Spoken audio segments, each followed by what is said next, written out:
God's grace and peace to you all this fine morning.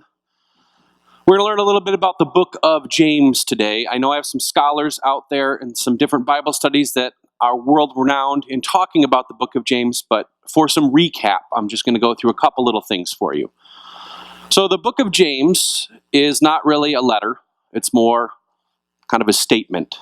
It's kind of awkward for a lot of the stories that come in the epistles. Many people, specifically Martin Luther, hate this book. I imagine he's been dead nearly 500 years now, thereabouts, and he still hates this book. He spent his time speaking out against it, calling it a book of straw, that it was fit to be burned, because it doesn't talk about the cross, it doesn't talk about redemption. It only mentions Jesus twice in the entire book. And somehow, it only mentions grace once in the entire book. And so Luther he hated this book. He tried to get it removed, and thankfully, clearer minds prevailed, and we still have this gem of a text. So another thing that you might not know, sometimes when we do our translations, names get changed. James is probably better known as Jacob. And we know this mostly because Jesus is probably better known as Joshua, because that's what it would have been in Hebrew. And technically speaking, although we have no clue, of course, they were brothers. You don't really remember that in the gospel story of Mary having Jesus and then his brother also. We don't really get that story. But he's proclaimed to be this. And so this book was given great weight in the early church in Jerusalem especially, saying that what is said in this book matters deeply. Many people also think that it is the opposite of Paul. Paul was this great theologian who could string words together in these beautiful phrases, and it was glorious. He had deep theology. And then you have James. And we're just going to call James the book that's maybe the action plan. He doesn't really take a whole lot of time to do any of that deep theological work. He gets right to the point and tells you, you better do what you say you're going to do. And if you're going to claim to follow Christ, you better do it. We're not going to talk about the grace. We're not going to talk about the theology. Just go out and do. He has that great line, don't be hearers of the word, but be doers of the word. This is a little easier said than done. Hearing the word is not hard, right? Any of you could have woken up at 5 minutes to 9, rushed to get ready, gotten here, sat down, and you can listen. And I applaud you for coming to church in the morning. It's a good habit to be in. But 1 hour on a Sunday morning does not make one a Christian.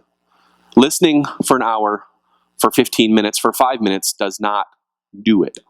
According to James, what you need to be doing is acting on those things right away. So I want you to think a little bit about this. Picture in your mind, if you will, for me, someone you can't stand. People don't seem to be taking a lot of time to do this, which I think we all have those people in our life, right? The ones who drive us insane. Sometimes it's our beloved spouses who know just the right buttons to hit, employees you work with, the people in line in front of you in Starbucks who just cannot get that order out.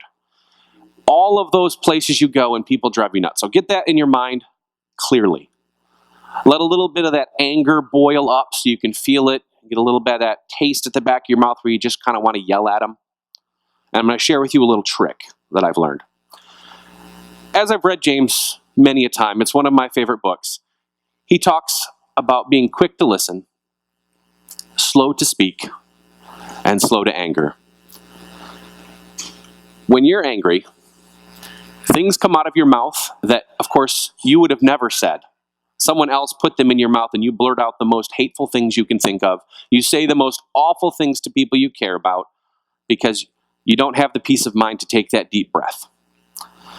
Many of you have met Hannah, and at 19 months, we're not quite to the let's take a deep breath and not get angry stage. Many of you have seen the beautiful little one climbing around the stairs and giggling and laughing. Most of you have not seen her, let's just go with 3 a.m. on a Saturday night before I'm preaching, waking up hungry and teething in a growth spurt with a wet diaper, with her leg caught in the crib and her teddy bear on the floor. There's a different reality to that Hannah and a toddler in the middle of the night in the midst of everything that could possibly be wrong in the world and what we are at our best.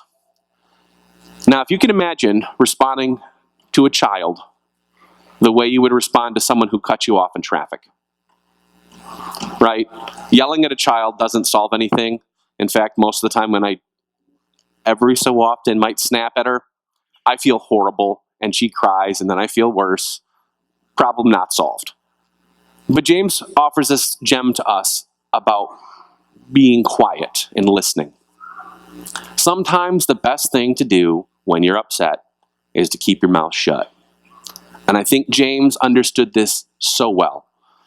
I think maybe he spent time around children and he looked at them and said, I'm going to look at adults the same way.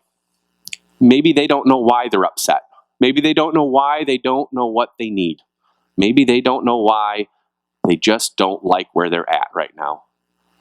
And I imagine him saying to the followers of him, take a deep breath. Because with the child, if you don't take that deep breath, your stress levels just peak like so fast. You take that deep breath, you don't speak, you think about it, and it allows you to come to a place that's different somehow. A place where you can respond to that child with a deep well of compassion. A way that says to you that clearly your own child, your grandchild, your neighbor's child, is a child of God. We have no questions about that. So can you do that for those people you don't like? For the people who are disagreeable in your life? Can you find that deep well that lets you respond to them as a child?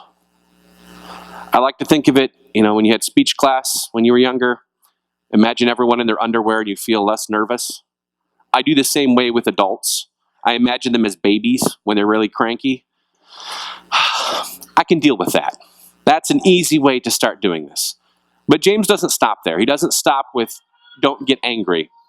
What he does is he calls us to do something different. He calls us to step out in faith and love people that we may not want to love.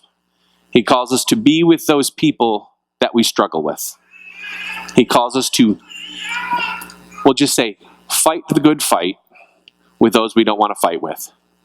And it's a gift when you find those deep wells of compassion, when you can listen, when you can not speak, when you can not get angry or let your anger get the best of you, and start engaging with those. So I want you to think of the person you love the most in your life. Get that in your head now. How hard is it when you're angry at them to let it go? How hard is it to move past it and say, yeah, you're driving me nuts, but we'll be fine with this? I think the longer you're with people you care about, the easier it is to let go of things like that. And that's part of what James is calling us to do, is to step out into that faith and to act. To let go of those petty little things we like to fixate on and to go out and care.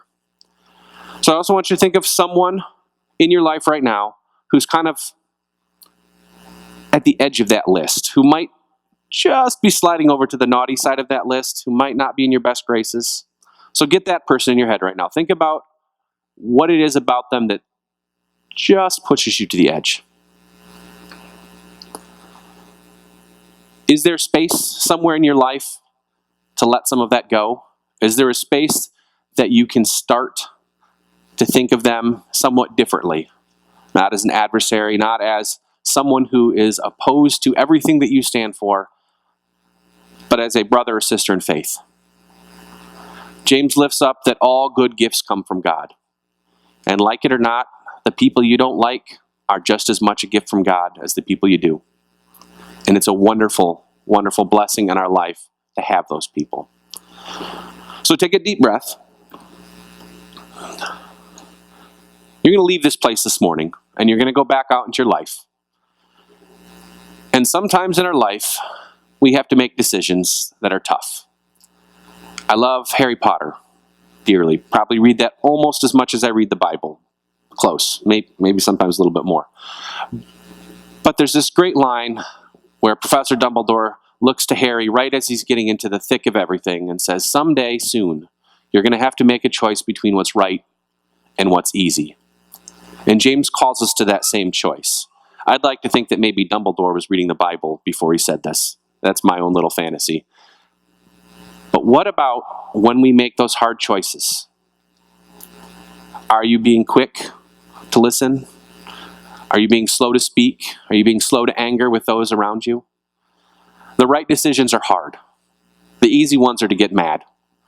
But we're called to something different. We're called to do something different and be someone different. Paul and James don't really have a lot of difference. Paul wants you to think right. James wants you to act right. And it's not an either or. It's a both and. Living your faith, living it boldly means that not only do you spend time in prayer and thinking and loving your neighbors as you're called to, but you spend time actually doing it. So I want you to think one more time. What would it look like? Let's just go for just today. If instead of snapping at someone, you took a deep breath. Instead of getting angry, you listened to what they were saying. Instead of walking out fuming, you stood there and recognized that they too are a child of God. How would that change how you live your life? How would that change your faith?